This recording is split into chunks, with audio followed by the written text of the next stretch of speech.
I just want to try everything out. I'm gonna try Instagram Live and then I'm trying YouTube now.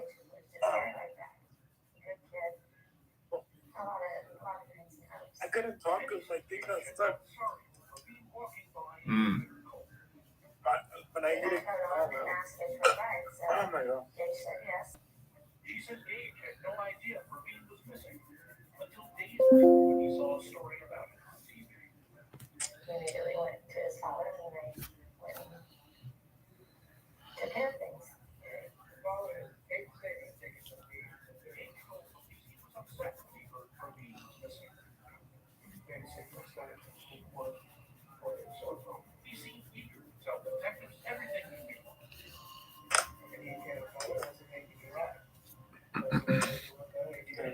Hold on. I'm just gonna call you. So I'm just gonna call you.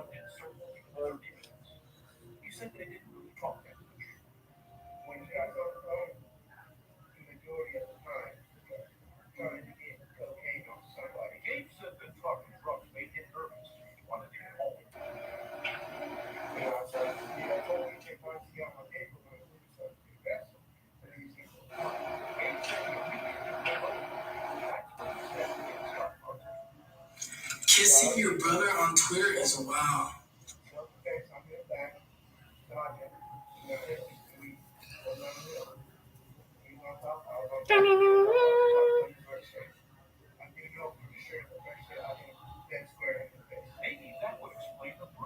Put that.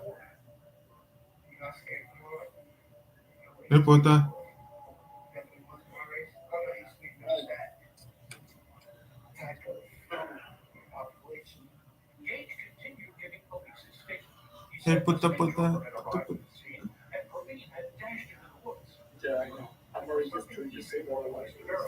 Put that. Put that.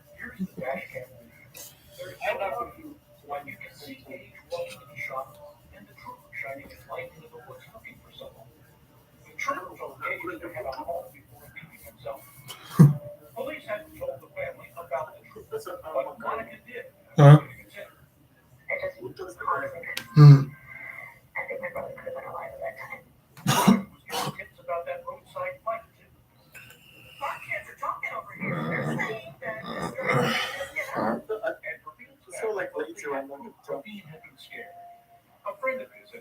Hmm. What?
Huh?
wait to say it.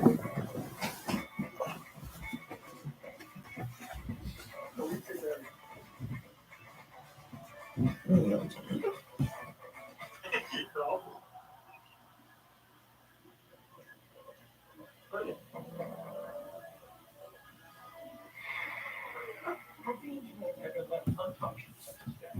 A shrine of sorts. Lovely prayed there most nights before she went to bed. You worry about losing your mother and your grief about Oh, it says there's somebody on my thing. Like, Anything and everything done.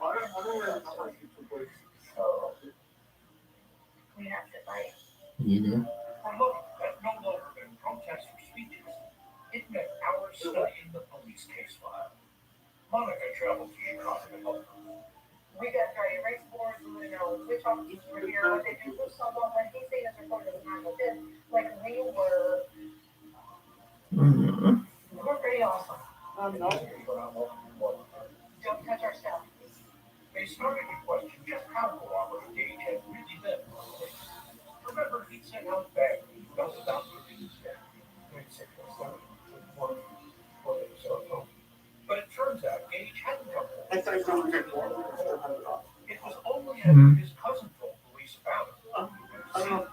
Yes, he was in a fight with Praveen, and it was completely innocent. Lying when he was told, and said, "Oh my God, I got to fight with that guy. Let me show you right where it happened." And here's what they learned from the casework. Gage hadn't talked to law enforcement once or twice. He talked to them 3 times, and each story was slightly different. We feel that he was completely honest with us. His first story was to the state trooper. Gage told him he picked up a black hitchhiker walking along Route 13. He said the hitchhiker tried to run over and ran off into the woods. In a follow-up interview, Gage admitted to the cops that was a lie. And Gage said there was something else he lied to the cops about. Before bumping into Praveen, he'd been at a party trying to score some drugs. But Hackney said Praveen was the one with the okay. The things that we are seeing in here, stages. As Lovely and Monica talked about the case live on Facebook, Gage's mom, Penny, watched with dread. I felt guilty Why would you feel guilty? because I didn't do enough to try to save my son. Maybe I didn't speak out enough. Maybe I should have. Penny said her son was no hero. She knew he tried sometimes. I don't hear you making it sink, Gage, here, Penny. You're not saying they're never going to hear a bad thing about my kid. I'm a realistic mother. No child is perfect. So you could have done anything with her. I wouldn't be shocked. I'm not, you know. Gage, she says, was just like any other teenager. That explained his lies to police, too. He thought he was going to get in trouble for the drinking and And driving. maybe he's never been caught. The different stories he told her. Exactly. We've all been 19. Whether or not you've been in trouble or not, or in that situation, you fibbed about something in one way or another. Penny said Gage had been honest when it mattered. He told that state trooper Praveen was in the woods, and he wondered why the trooper hadn't gone to look for him. So he put some blame on the officer that did. I put most blame on the officer. Why did he look for the kid in the woods? Right, when he had been told. Whatever Gage did or did not do that night, his mother says he was certainly not responsible for Praveen dying in the woods. He had done the thing wrong besides got into a scuffle. You're right. The special prosecutor thought differently. In July 2017, 3 years after Praveen's body had been found, Gage was charged with 2 counts of felony murder. The special prosecutor had a new theory. Check out these tweets that appear to have been posted by Gage. The prosecutor believed that Gage, using a racial epithet, was bragging about hustling for people of color. That's what he thought Gage had done to Praveen, not just beaten him, but robbed him.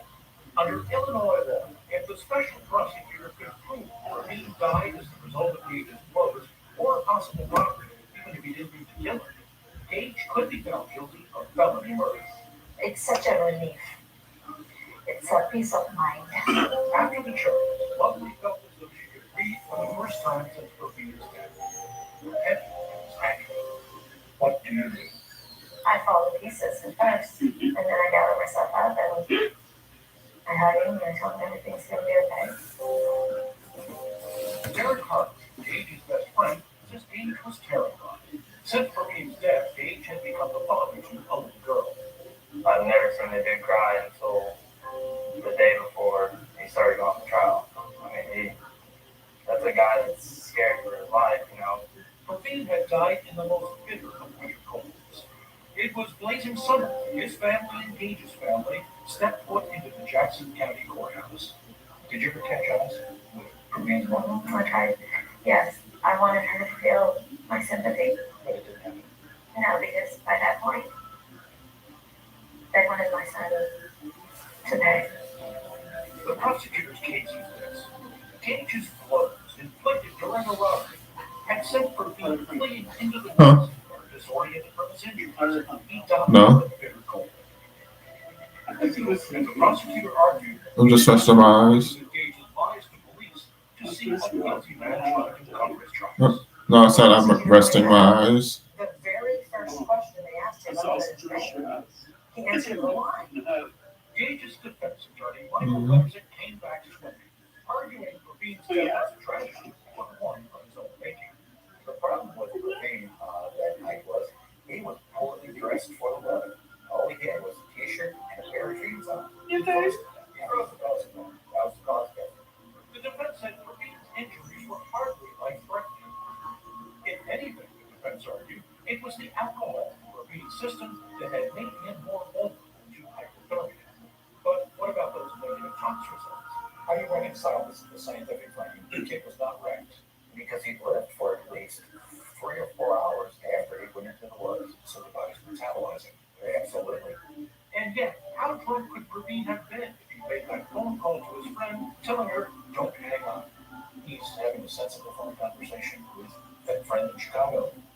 He's able to dial his phone. Well, he gets his phone. Well, you're spelling that because this lady wasn't on speed dial. She was. The defense said the prosecution's case added up to a bunch of nothing. There was no proof of the beating and zero evidence of a robbery.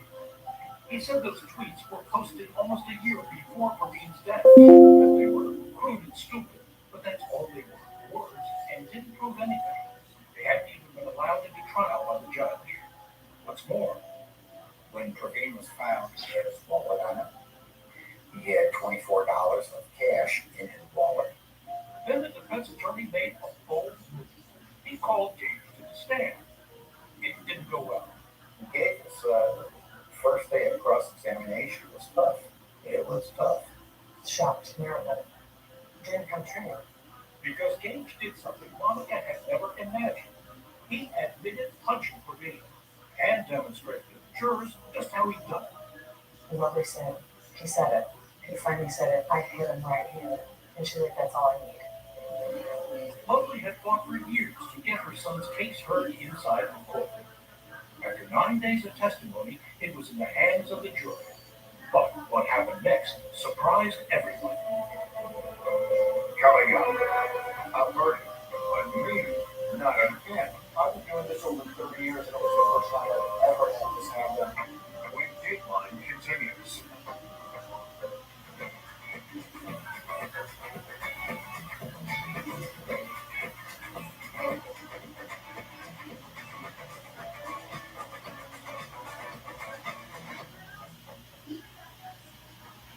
Welcome to the Rich Eisen Show, right here on the Roku channel. The greatest in sports, the world's greatest athletes, the best celebrity guests, and here's the best part about it, it's free. That's how we roll on the Rich Eisen Show. Now you can binge your favorite Martha Stewart lifestyle shows free on the Roku channel. Learn classic chicken and live your very best life. What can I say? I'm a very multi-tasker. Welcome to Paris, where you star in your very own romantic comedy. Beautiful day for a game.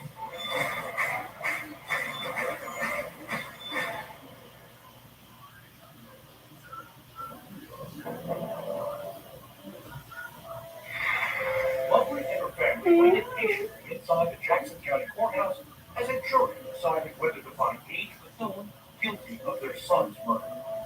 1 hour turned into 6, then 7 hours of deliberation. It was about 10:50, we were called back, get in here, I was called back to the courtroom. Jury comes in, several of the jurors were visibly shaking, like they had been crying. When we sat down, I just touched my son's picture, and I always tell him what's going on, and I hear him saying in my heart, "Mommy, we got it." The jury didn't believe the prosecutor's theory that a robbery was behind Ravine's death, so he was acquitted on that count. But they did believe Gage's blows had caused Ravine's death. And for that, they convicted him of felony murder. I remember seeing my son hit his hand on the table, and then he started throwing up.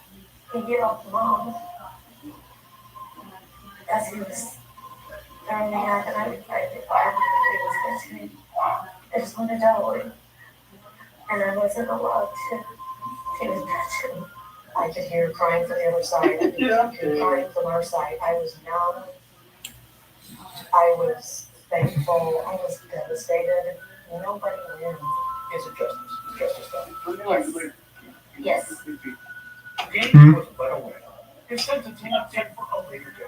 He faced 20 to 60 years in prison. His defense attorney filed a motion for a new trial, but the judge rejected it. I called up and I said, "Look, I'm telling you something's wrong here." Chicago defense attorney Steve Greenberg believed the whole case had been an outrage from the get-go and offered to work for the Bethune family. When we start letting someone for a fist fight get convicted of murder, that's a real problem. He got the judge to let him file another motion asking for a new trial, arguing, among other things, that the way prosecutors had charged Gage was flawed. The way the indictment was phrased, the jury didn't have to find that Gage ever intended to cause great bodily harm. They just had to find that he touched the guy. Gage had been sitting in jail awaiting his sentence.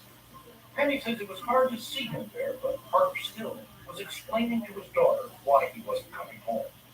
You told your daughter she was a winner. I absolutely did. Daddy be back. Yes. She's 3. You can't explain something like that to her. Finally, the day of sentencing arrived. Lovely prayed as she made her way to Carbondale one more time, driving the 6 hours from Chicago, past the woods where her son had died. At the courthouse, she sat in her usual spot, but something seemed odd to her. Gage wasn't in the jumpsuit. And I asked the prosecutor, "Why is he in street clothes? Where is his handcuff?" And he said, "I don't know, I have to figure out. Then she said the judge issued a stern warning to the 2 families. I want to warn you, one side of this courtroom is going to be very upset. If any of you cannot handle this, you need to That's one. leave the room right now." Lovely assumed he met Gage's family. She was wrong. Everybody in the That's courtroom boring.